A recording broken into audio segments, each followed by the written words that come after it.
So we've touched on voice activation, we've touched on the voice revolution in that session, in a couple of other sessions that have occurred over the last couple of days. But now we've got something very exciting. I'm hoping you all picked up your books on the way in as well, because our next speaker has been very generous and has offered you a little gift, which is a Merge booklet, which I suggest you all read. It's very good. If you haven't got it on the way in, definitely pick one up on the way out, which is on the table on your right as you leave this session. But to take us through voice technology, what it means, what's happening, what the game plan is for brands who want to be in that voice technology space, who want to understand how they connect with the consumers. We've got Sneha Nagesh, who is the Global Search Business Director for PhD.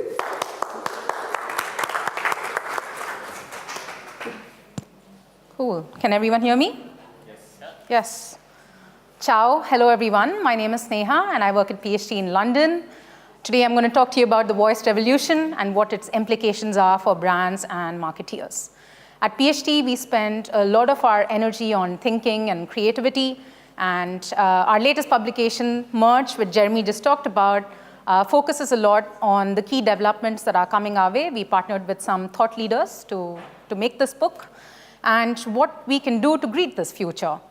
So you'll find copies of this book outside, and on your way out, do pick a copy and read it. It's a very engaging read and lots of great ideas in there. But what happens with technology, right? The gap between human beings and technology is getting closer. And as this happens, our engagement with this technology becomes easier, and we engage with it differently. So a few weeks ago, my family gifted me a pair of wireless headphones.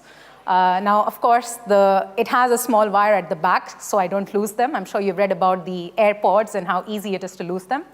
But what fascinates me about this is that my weekly runs and my walks using these wireless headphones have a heightened sense of joy, and my life is significantly easier because of these wireless headphones. My clicker works. Cool. And this has happened with several other inventions and discoveries. Over the last few years, the digital revolution has really changed how we view the world. We have had radio, television, electricity, the internet, and devices have become more personalized. So we've seen personal computers turning into laptops, turning into smartphones and voice assistants. And these gadgets, we expect so much from them as consumers, right? I recently read about a man at a conference very similar to this, where he walked into his hotel room several thousands of miles away from his house, and he announced to the hotel room, to no one in particular, "Alexa, dim the lights." Of course, he then realized a few moments later that he wasn't in his living room, and he was several thousands of miles away from his Alexa. So voice technology has been evolving over the last few years. Turns out that human beings have been obsessed with speech recognition since the 60s. And in the 60s, we've seen IBM try to create tools that can recognize 16 words. This increased to 1,000 words in the 70s. And then over time, Microsoft got involved in the game. And then finally, in 2008, Google launched its voice search app. And of course, as we all know, a few years later, Amazon launched Echo and Alexa. And in 2018, just this year, more competition is coming into this game. Sonos has just launched One Speaker, and the interesting thing about it is that different to Google Home and Amazon's Echo, it actually integrates with several voice assistants. So if you're the kind of person who wants to be technology agnostic, then you may choose to buy Sonos. And of course, just a few days ago, Google had its developers conference, and there they announced, if you haven't seen the video already, I urge you to check it out, but they've just announced the most human-sounding version of Google Assistant. The feature is called Duplex, and it's ridiculous how human that voice assistant sounds. So what do we mean by voice tech? I broadly categorize it as 3 areas. The first one is voice hardware. So this includes things like Echo and Google Home, but it also covers gadgets like GE's C, which is a smart lamp, but also has some functionality of Amazon Echo or Google Home. Then you have artificial intelligence, which is what powers these gadgets. So this includes Alexa and IBM Watson and Google Assistant and so on. And finally, what we are seeing now is that there are also some voice and screen-based gadgets which actually combine this technology, and now you have a screen to go along with it. So Hello Egg, for example, is a small device that you can interact with.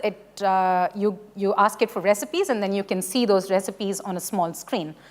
So that is changing as well. And of course, Amazon just launched Echo Show, so it's on the market and you can buy it. And what's fascinating about all these gadgets is that they change depending on which country you're in. So Alexa, for example, in the UK, I know some of you are from the UK, narrates Monty Python jokes. And in Europe, a lot of these smart speakers use the metric system, which is what many Europeans use. So that's fascinating. But it is so clear that voice tech is here to stay. Last year, the smart speaker sales doubled in 2017, and this is just expected to go up over 2 billion in just 2 years. 50% of searches in a month are made via voice. And the most shocking of them all, by 2022, and this number is actually changing every time analysts make this report, but in 2022, the most recent report says that shopping is going to create a revenue of more than $40 billion, and this is just in the US alone. So voice is here to stay. And why is this happening right now? Why is voice technology better than ever before? There's a very simple reason for that, and that's primarily because the accuracy of speech recognition has increased. Now the speech recognition error rate is just 5%, which is very, very small. And it's, of course, hands-free. It's more fun. I personally love the use of the Google Translate app. I love learning languages, and I learn Japanese. The script, the kanji script, is very complicated, and I can never get my head around it.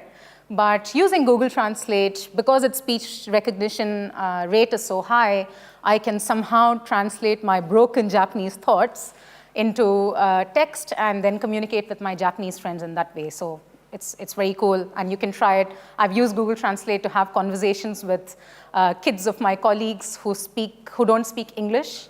And last year I did this in Slovenian, which you wouldn't think that Google Translate has voice recognition for Slovenian, but it does.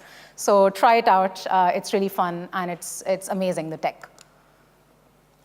So mostly people are using voice technology for news, for discovering information, for recipes, but equally 1 in 4 smart speaker owners now use voice for shopping. So that's changing all the time, and as I said before, the revenue from that shopping is also increasing. So that's great. So what does all of this mean for brands, right? So I see 3 main considerations for brands and marketeers: user experience, commerce or monetization, and search. Now, when you think of user experience, voice pretty much changes everything about branding. Brands have spent millions and millions of dollars on packaging and labeling. This has to change in the context of voice. What does your brand sound like? What is its voice identity? These are questions that you need to be thinking about. When you think about navigating the commerce space, advertising is not at scale yet, so that's still a huge challenge. The estate is very limited, and then you have the problem of gatekeepers like Amazon and Google, Amazon preferring more their own products than other brands. And of course, search, with how is your content optimized for voice, and what does this limited data actually offer? There's several challenges. So what I'm going to do now is to show you examples of brands who are playing in this space and trying to find solutions to these challenges. Cool.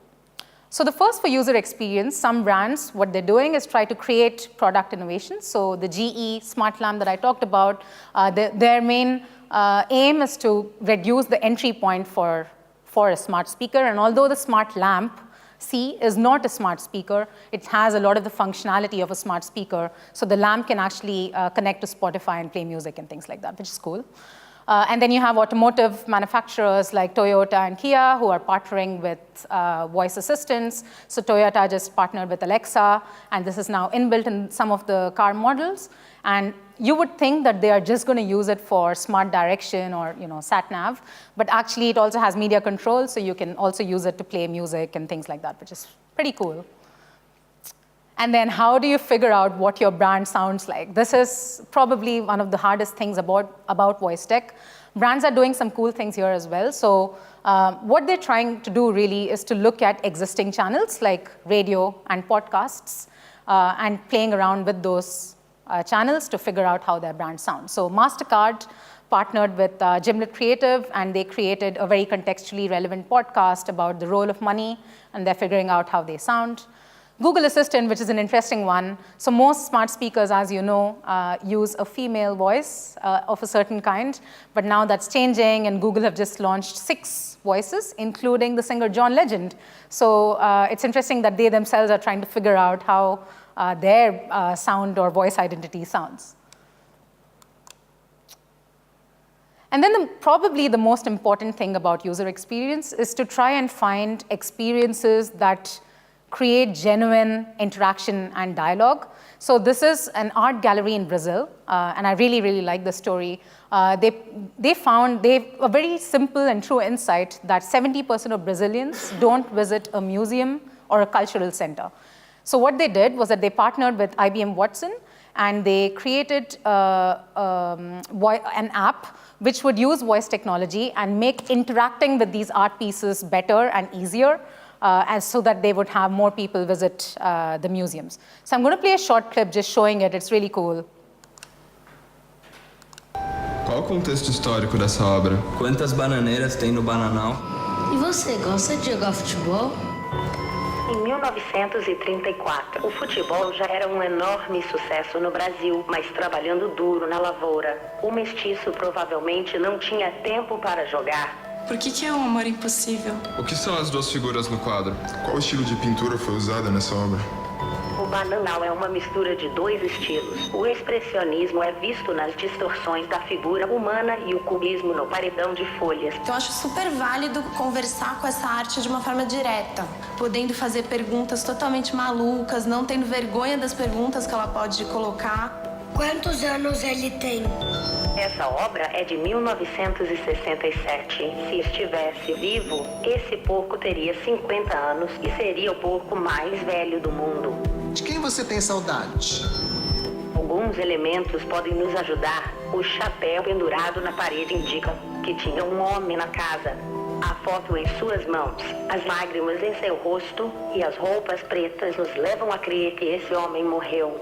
Tem a ver muito comigo, porque eu tenho saudade do meu pai. Muita.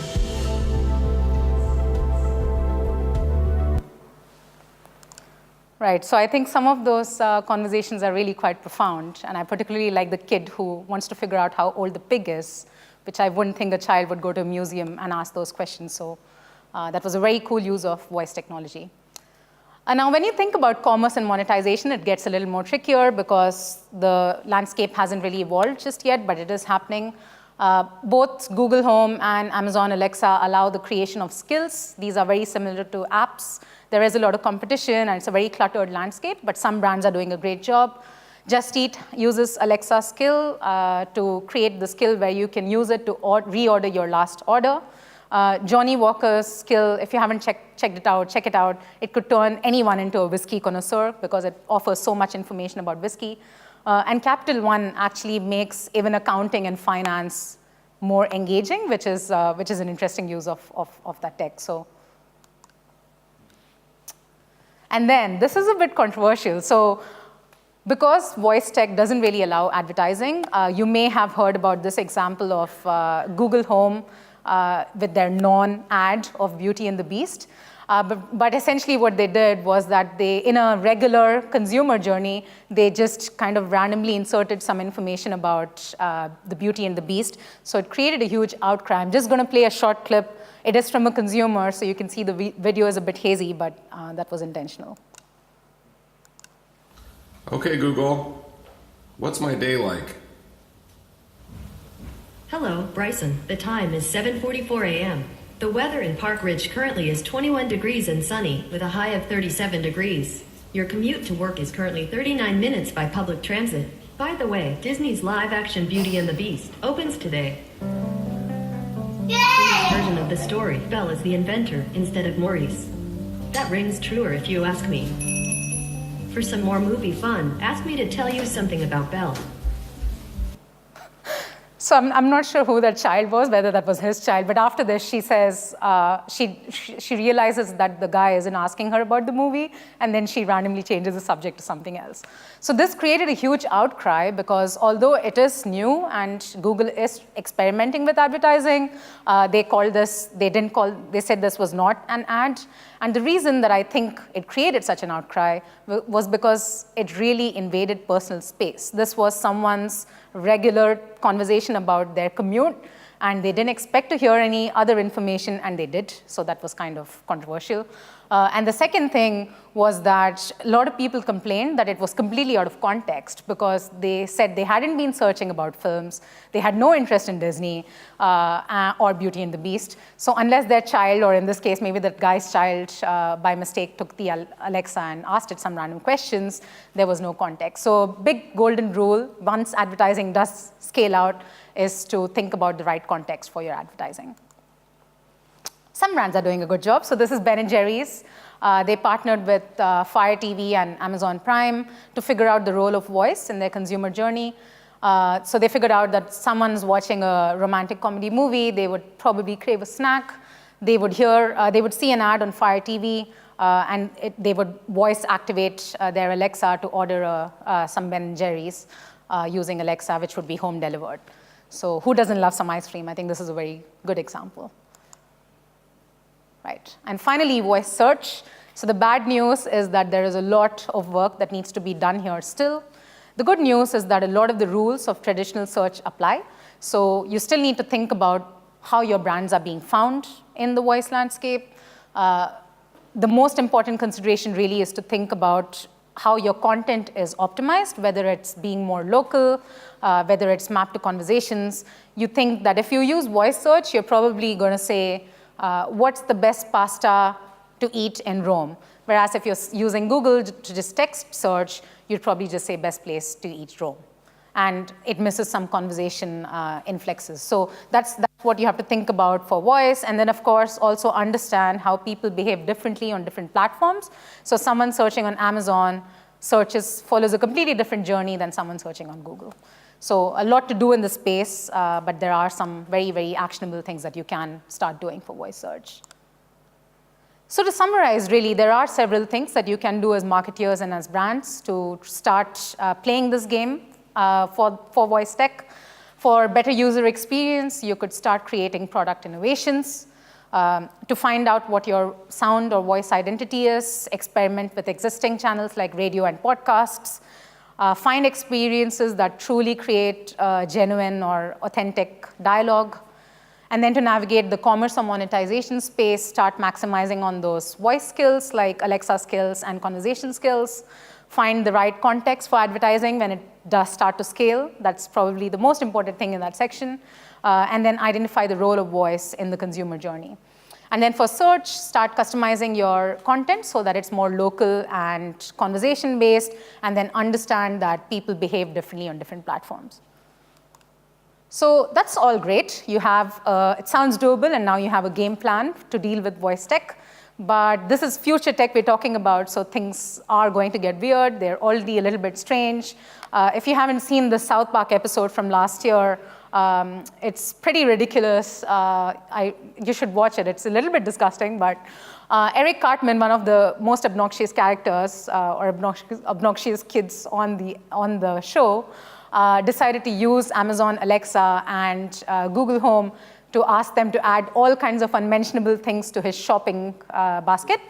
And of course, what ended up happening, as you can see from the Twitter feed, was that a lot of people's real Google Homes and Amazon Echoes had all those unmentionable things in their shopping baskets. Throughout the show, he kept saying, Alexa, Alexa, and you could see on Twitter that people's own Alexa was activated. So I bet that was intentional because it's South Park, but if you haven't already, I think you should check out that episode because it gives you a lot of insight into how it could go wrong. And on the other side of the spectrum, Amazon Alexa constantly creates heartbreak. You may have heard that it receives many hundreds and thousands of reviews. A lot of them actually reference the word love. And people are constantly asking Alexa to marry them 1 million times to be precise. This is in the recent letter from Jeff Bezos to his board, to which she, of course, says, thanks, but I'm attached to the wall.